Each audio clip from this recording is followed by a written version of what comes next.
Bienvenue encore une fois, comment allez-vous? J'espère que vous allez bien. Avec vous, Monsieur Hani Ayesh.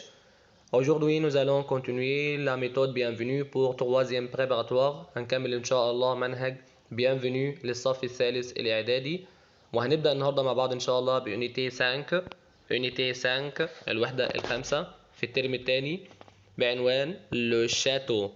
Le Château. Le Château يعني القصر. Le Château. Faites attention avec moi s'il vous plaît.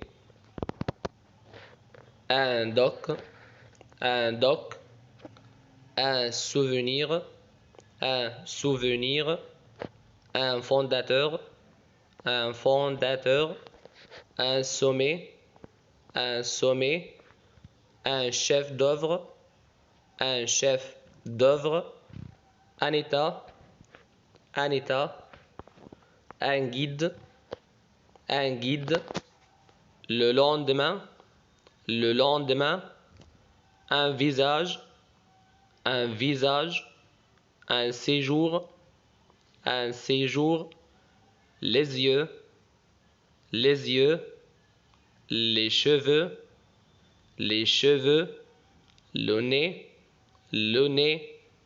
un métier, un tarif, un mari, les noms féminins, une vue, une armée, une lumière, une épicerie, la Loire, une propriété, une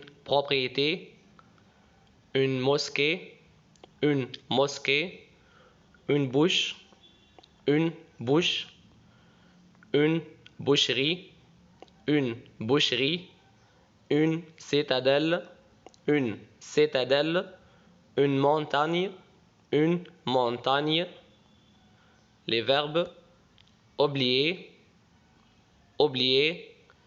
accueillir, se sentir,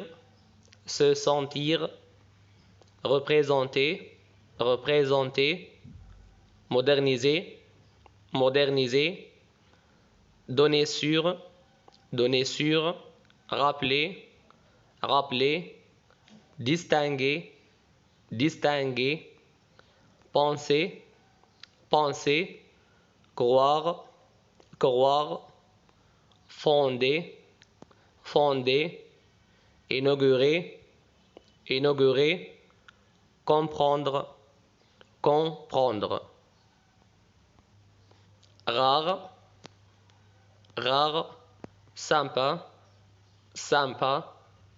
sec, meilleur, en voyage, important, important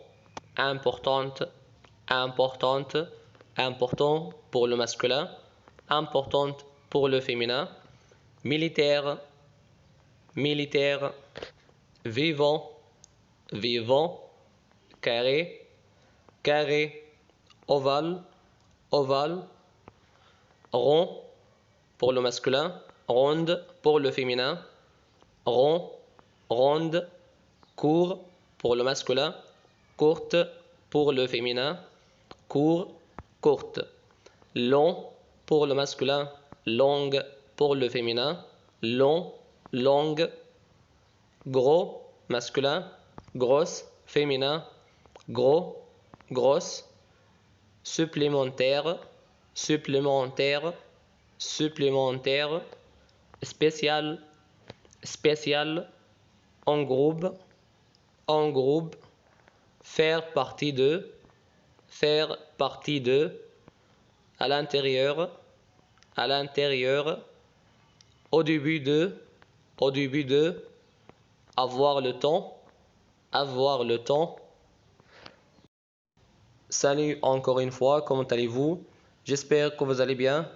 Maintenant, nous allons apprendre et étudier le conditionnel présent. Le conditionnel présent المضارع الشرط. هنعرف استخداماته، هنعرف تكوينه، هنعرف كل شيء عنه. Le conditionnel présent. La formation التكوين إن إحنا بنصرف الفيرب في زمن الفوتور سامبل المستقبل البسيط اللي إحنا اتكلمنا عنه قبل كده بدون النهايات بتاعة المستقبل البسيط، ولكن بضيف عليها النهايات بتاعة l'imparfait اللي هو الماضي الناقص أو الماضي المستمر. يعني مرة تانية الفيرب في الفوتور سامبل زائد نهايات l'imparfait. الفيرب في الفوتور سامبل زائد نهايات l'imparfait.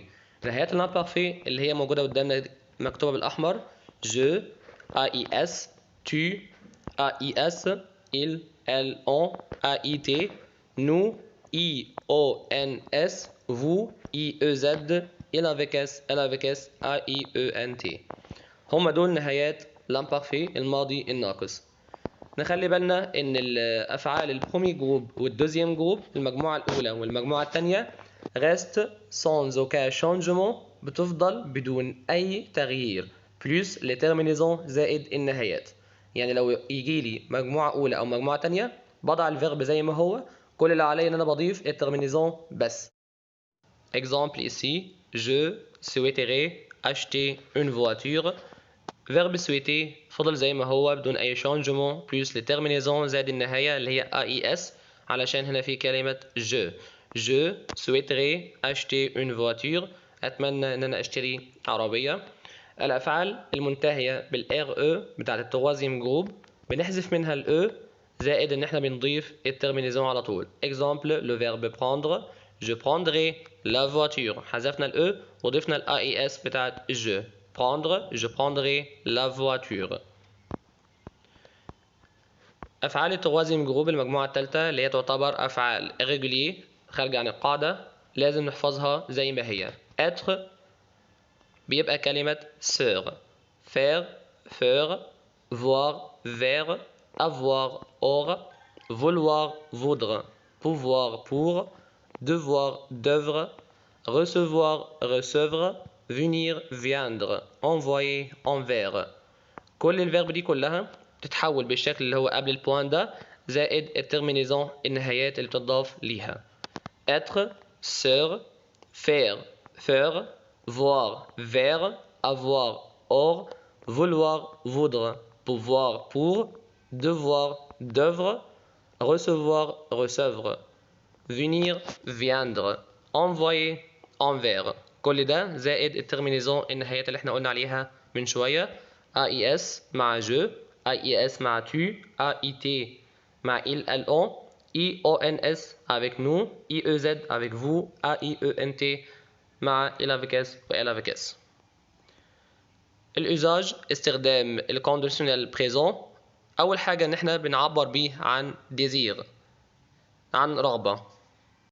exemple: je souhaiterais être médecin. Je souhaiterais être médecin. أنا عاوز أكون أو أتمنى إن أنا أكون طبيب. فهنا عبرت عن désir، عن رغبة أنا بتمناها. تاني حاجة الطلب بأدب. Je voudrais un pantalon s'il vous plaît. Je voudrais. Je voudrais معناها أريد، ولكن الطلب ده يعتبر طلب بوليمون شوية، طريقة مؤدبة أكثر. Je voudrais un pantalon s'il vous plaît. أريد بنطلون لو سمحت. ممكن استخدمه أيضا لإعطاء النصيحة. exemple: tu devrais faire du sport. Tu devrais faire du sport. يجب أن تمارس الرياضة. وآخر استخدام ليه إن احنا بنستخدمه في جواب الشرط في قاعدة سي، وده لما بيجي بعد سي الجملة متصرفة في زمن l'imparfait الماضي الناقص. exemple: si j'étais riche. لو أنا كنت غني j'achèterais un château. هشتري شاتو اللي هو إيه؟ القصر. Si j'étais riche, j'achèterais un château. علشان الفيرب اللي جاي هنا اللي هو était في زمن l'imparfait، فبالتالي جواب الشرط في الجملة الثانية لازم يكون الفيرب متصرف في زمن conditionnel présent. j'achèterais un château. j'achèterais un château يستخدم للتعبير عن رغبة، الطلب بأدب، إعطاء نصيحة، أو جواب الشرط في قاعدة C. conjugue les verbes ici: tu, pouvoir, partir. verbe pouvoir لما نيجي نحوله هنشوف بيتحط ازاي. بتحول لكلمة pour. tu pour والنهاية بتاعت tu AIS tu pourrais partir. pouvoir vous me donner 1 kilo de pommes. pouvoir يتحول لكلمة pour والvou نهايتها IEZ. pourriez-vous me donner 1 kilo de pommes. 3. Nous souhaitons partir en France. 4. Je veux voir une carte s'il vous plaît. 5. Les garçons aimaient jouer dans la rue. حل بقى 3 أسئلة دول devoir. La règle de penser à et oublier de. penser à و oublier de لازم يجي بعديهم الانفينيتيف لأن السؤال ده بيجي في الشوازي في الاختيارات. بيجيب جملة فيها penser à أو oublier de ويجيب في الشوازي verbe في conjugué وverbe تاني conjugué وverbe في الانفينيتيف. كل اللي عليا ان انا اختار الverbe في الانفينيتيف اللي هو في المصدر. penser à معناه يفكر فيه. oublier de معناها ينسى أن. exemple je pense à faire des courses. je pense à faire des courses بفكر ان انا اعمل shopping. j'oublie d'apporter mon livre. انا نسيت ان انا احضر كتابي. هنلاحظ هنا ان verbe faire بعد penser à جاء في الانفينيتيف وverbe apporter بعد oublier de جاء برضو في الانفينيتيف لان القاعدة بتاعتهم لازم الverbe يجي في الانفينيتيف. choisis tu penses à tôt. tu penses هنا في verbe penser يبقى لازم الverbe يجي في الانفينيتيف. عندنا 3 choix ici 3 اختيارات sort sortir. هختار كلمة sortir لأن الverbe كده في الانفينيتيف. nous oublions de la chambre. rangeons range ranger. في verbe هنا oublier يبقى لازم اختار الverbe في الانفينيتيف اللي هو ranger. nous oublions de ranger la chambre. n'oublie pas de la porte. fermer ferme. هختار الverbe في الانفينيتيف اللي هو verbe fermer. vous pensez à les pyramides. visitons visiter. طبعا عشان في verbe penser ici هختار verbe visiter à l'infinitif في المصدر. Salut tout le monde, comment allez-vous? Maintenant nous allons apprendre comment décrire une personne. comment décrire une personne. ازاي بنصف شخص. في بعض الفيرب بنستخدمها لكي نصف الأشخاص زي verbe être, avoir, mettre, porter. être معناه يكون. avoir معناه يملك. mettre porter معناه يرتدي. هنبدأ بأول verbe عندنا هو verbe avoir وده بمعنى يملك. ده بنستخدمه مع الآج مع العمر لما أحب أتكلم عن عمر شخص. exemple il a 20 ans أو elle a 20 ans. هو عنده 20 سنة أو هي عندها 20 سنة. il a ou elle a 20 ans. هستخدمه مع les cheveux اللي هو الشعر. exemple il a les cheveux blancs. elle a les cheveux bruns. il a les cheveux roux. elle a les cheveux châtains. il a les cheveux gris. يعني هو عنده شعر أصفر أو شعر أسود أو شعر أحمر etc. il a les cheveux longs. elle a les cheveux courts. يعني هو عنده شعر قصير أو هي عندها شعر طويل. أيا يكن les cheveux longs يعني شعر طويل. les cheveux courts شعر قصير. لو أكون بتكلم طبعا عن masculin هستخدم il. لما أكون بتكلم عن féminin هستخدم elle. وهما الاثنين ليهم نفس التصريف الأفعال اللي بتيجي معاها. le visage الوجه. لما أكون بتكلم عن masculin هقول il a un visage rond ou il a un visage carré ou il a un visage ovale. لما أكون بتكلم عن féminin elle a un visage rond ou elle a un visage carré ou elle a un visage ovale. يعني هي عندها وجه مدور أو مربع أو بيضاوي. les yeux العيون. هتكلم عن masculin هقول il. هتكلم عن féminin هقول elle. il a les yeux noirs. هو عيونه لونها أسود. elle a les yeux verts. عينيها لونها أخضر. il a les yeux bleus. عيونه لونها أزرق. le nez الأنف. لو أكون بتكلم عن masculin il féminin elle. il a un gros nez. elle a un petit nez. il a un gros nez يعني هو أنفه كبير. elle a un petit nez هي أنفها صغير. la bouche الفم. masculin il féminin elle. il a une grande bouche ou elle a une petite bouche. هو عنده بق كبير أو هي عندها بق صغير أو العكس c'est ça. كل ده بستخدم معاه verbe avoir. بمعنى يملك. بعد كده استخدم verbe être لما أكون بتكلم عن التاي. exemple il est petit هو يكون صغير. il est grand هو يكون كبير. il est mince هو يكون رفيع. il est gros هو يكون سمين. لما أكون بتكلم عن féminin elle est petite هي تكون صغيرة. elle est grande هي تكون كبيرة. elle est mince هي تكون رفيعة. elle est grosse هي تكون سمينة. هتكلم أيضا عن الكاركتير وده بستخدم معاه verbe être. المورال الأخلاقيات برضو أيضا بس هنا seul ال واحدة. exemple il est gentil il est gentil هو يكون لطيف. elle est gentille هي تكون لطيفة. il est timide هو يكون خجول. elle est timide هي تكون خجولة. il est beau هو يكون جميل. elle est belle هي تكون جميلة. il est intelligent هو يكون ذكي. elle est intelligente هي تكون ذكية. il est calme هو يكون هادي. elle est calme هي تكون هادئة. il est patient هو يكون صبور. elle est patiente هي تكون صبورة. باستخدام verbe être هستخدمه مع التاي وهستخدمه مع الكاركتير. بعد كده عندنا verbe porter و verbe mettre والاتنين دول ليهم نفس الاستخدام بمعنى يرتدي. exemple il porte un pantalon et une chemise هو يرتدي بنطلون وقميص. ممكن استخدم porter وممكن استخدم mettre. elle porte une robe rouge et des souliers. elle porte une robe rouge et des souliers. هي ترتدي فستان لونه أحمر et des souliers.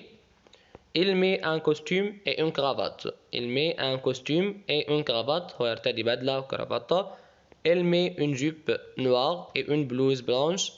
elle met une jupe noire et une blouse blanche هي ترتدي جيبة لونها أسود وبلوزة لونها أبيض.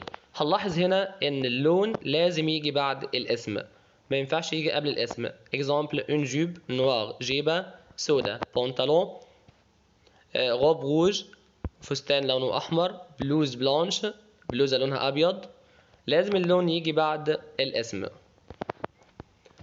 décrire ces personnages هنصف الأشخاص دي ونضع الوصف هنا أو عندكم نحله كدفوار.